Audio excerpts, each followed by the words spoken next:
Let's talk about our guy Damini though. Love Damini, Burna Boy's most recent album.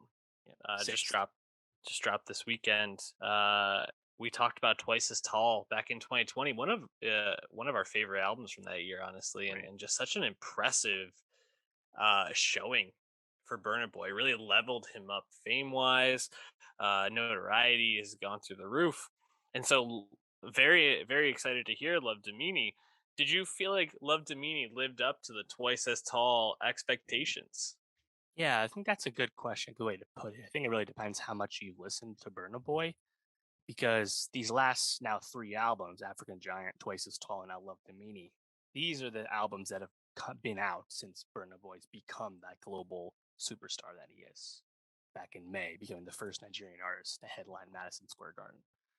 I think Twice as Tall was so revelatory to me and you because I think just the uncompromising nature of the Afrobeat music that Burna Boy is giving you. He terms it Afro-fusion because he's pulling from all these different other genres as well as his native Afrobeat, of course, hailing from Nigeria. That was just really revelatory and Hmm. amazing songs, but also such uncompromising sonics. And I think Love Domini, I don't know if it wowed me as much as Twice as Tall did, but you probably can only be wowed in that way once. Depends where when you just listen to him. For a lot of people, it was Yay being that massive song, the biggest song of his career back in 2018. Like maybe it just depends when you get to him, especially as a non native speaker that I am. But I still thought there was all the things you want to hear from Burna Boy and all the things that make him an impressive artist, a unique artist, and make his music, I think, very rewarding to listen to. All that's still here. So even if it's just kind of like more Burna Boy excellence, there's nothing wrong with that. Yeah. So I went back and I listened to a lot of the tracks from Twice as Tall, right? Because after I listened to Love Damini, I was like, why didn't that hit the same for me? What was it that I felt like it was missing? And you might be right. It might be just that the first time you listen to Burner Boy, you're just like, damn, this guy is incredible. And I still think Love Damini is a really strong album, but I think there's a track on Twice as Tall that fell, I don't want to say flat, but just like did not live up to the expectations I had, which was Real Life with Stormzy. You have Mm. Stormzy on the track. You kind of expect it to just be like this, like really thumping, like go hard track, and it's kind of more like subtle and smooth, and has these like I don't know, like these guitars or something in the background, and it's got a jazz influence to it, and you're just kind of like, okay, this isn't exactly what I expected. And I feel like that's kind of more of the vibe of Love Damini, Mm. rather than like those first couple tracks from Twice as Tall, like Alarm Clock or Way Too Big or even Bebo, which are just like those are just straight fire bangers. You're just like Hmm. energy up, wines like jump around, run through a wall. I like the first half of Love Damini a lot. I think Science, Cloak and Dagger, Kilometer, those songs rock. But as we get more to like the middle into the back half of the album, it's a lot lighter, it's a lot more personal, a lot smoother, Mm. and it's just doesn't reach those high energy moments that you get on Twice as Tall. And so for me, it just kind of left me wanting a little bit more of the hard songs, I guess. But Hmm. I think another criticism I have of this, there's another feature on Twice as Tall that we talked about being. It felt like just like an American grab, which is the Chris Martin feature, right? Sure. Yeah. On this, you get the Ed Sheeran feature, and I don't mean to just bag on Ed Sheeran. I actually don't think he's terrible on the track, but it just feels like Burner Boy almost is like moving towards like trying to bring in more and more like American pop friendly leaning features into this album Hmm. to get it, probably more radio play, more recognition from people who don't like find his music typically, which you can't really blame him for. But it does feel a little bit more compromising than Twice as Tall did in a sense to me. Mm. So Yeah. I think You that also just left have me a little Khalid and disappointed. Blast and Kalani as well. Exactly. Um, I think the Ed Sheeran choice itself, it made sense in terms of why he did it to me because one of his contemporaries in the Afrobeat scene out of Nigeria, Fireboy DML, has a huge song right now called Peru, which came out last year. And the Peru remix features Ed Sheeran, and Ed's awesome on it. And that became an even bigger hit than the original version. Clearly, that's what it's going for. Hmm. Stormzy has made music with Ed. Ed himself has proven to be a genre chameleon when he's guesting on other people's music. Whatever you think of Ed's solo music, I'm definitely not the biggest fan, but he's acquitted himself well as a guest in other people's spaces. Hmm. That's definitely what he was going for. But yeah, I think partially because that's just a kind of slower, softer Yeah. song in general, which wasn't as inviting to me.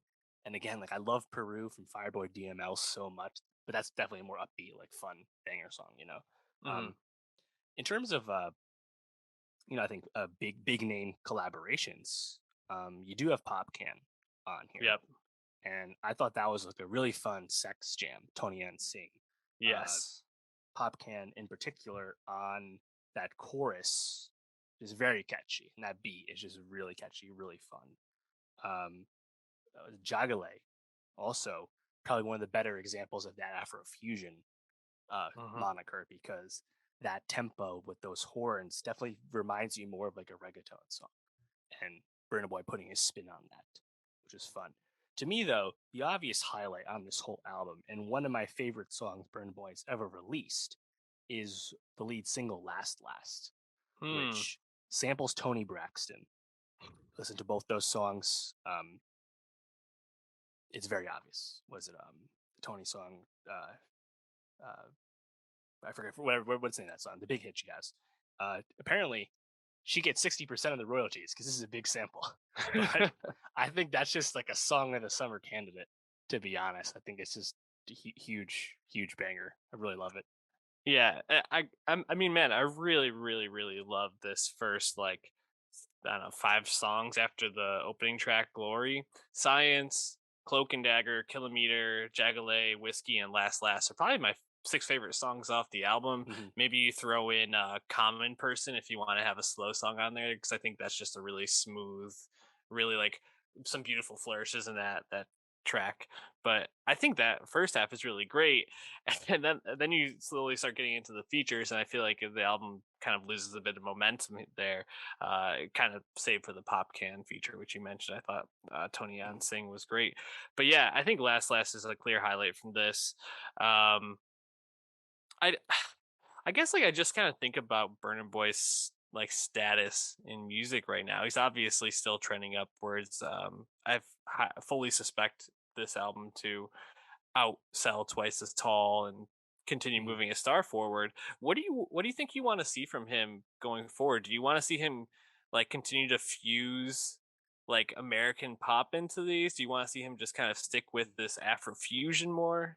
Yeah, that's a good question. I mean, he African Giant and Twice as Tall both won the Grammy for Best World Music. So he, in a sense, has kind of reached the pinnacle of like what you can do in the confined genre spaces that the Grammy establishment is putting you in right now. And he clearly deserves more than that. And we've seen, on the other side of things, like we've seen Bad Bunny just through sheer force of will and popularity and good music just become a massive artist, period, not just a massive artist in Latin spaces due to many factors, including his music and his personality. I think Burna Boy can be like that. I'm not saying he can be as big as Bad Bunny, few people can, but I feel like Burna Boy has that in him, and he has like Yeah. of all the people that have really risen out of Nigeria and Western Africa recently, like Fireboy DML, Rally Rising, Wizkid, of course, Davido as well. Like Burna Boy is clearly like the guy who has, I think, the biggest crossover potential, and he's already so interested in other sounds, literally Hmm. coining a new genre or popularizing it anyway with Afrofusion. I think he should just keep kind of going down that road. And if he keeps making good music, really good music, the rewards will come because, like we said, the barriers have never been lower when it comes to reaching an audience across the world and finding acceptance across genre lines. We see that in K-pop, we see that in Latin music, we're seeing that in African music, and I think Burna Boy should really just keep what he's doing what you're doing. These last couple of albums have been really good for him. And yeah, I see no reason to continue to compromise yourself. I think bringing in guests from the West, I don't necessarily think it's a bad thing, especially if those songs are still Burna Boy songs. Bring people onto your thing. Don't try and make someone else's thing. I completely agree. The Grammy win was why I was kind of thinking like, what's his next move, and especially like you mentioned, trying to kind of get that Ed Sheeran like hype on a song. It just like perked up my antenna for this because I really love when he just finds a way to mesh these sounds together in such a smooth way that other Mm. people can't do. And I agree. I think Bad Bunny is kind of like, yeah, I think he'll probably be like Bad Bunny light. I don't know if he'll get to like that status, but like that's a really, really great lane to be in. Exactly who I was thinking of. I wouldn't mind if he maybe worked with some very specific like collaborations moving Mm. forward. Like, actually someone like Drake came to mind. Drake, is highly criticized for being a chameleon in terms of the sounds that he works with and what he goes for. But Drake likes to experiment with things. I Mhm. mean, we just Ask Wizkid about this. exactly. So I wouldn't mind if maybe he had a few collaborations with where Drake hopped on if he really wants that like to push his star forward, but also have someone that's willing to like play in his sandbox a bit, something like that. So Right. I mean, you've kind of seen the blueprint for this with the British rapper Dave's song yeah. "Location," which Burna Boy's featured on. Um, I also really loved the choice to have Jay Huss featured on this album with Cloak and Hmm. Dagger because Jay Huss is obviously a British rapper, but Jay Huss himself was always lauded for bringing in Afrobeat into UK hip hop and kind of being a pioneer in that sense. So it makes all the sense in the world for Jay Huss and Burna Boy to make music together. And I love to see them do more of that, honestly, because I feel like there's even higher highs that they could reach together. Um, J Hus yeah, has I mean, such a cool voice too. That like gravelly, like I don't even know, smoky voice just comes across so we're clear. due for a new J House album for sure.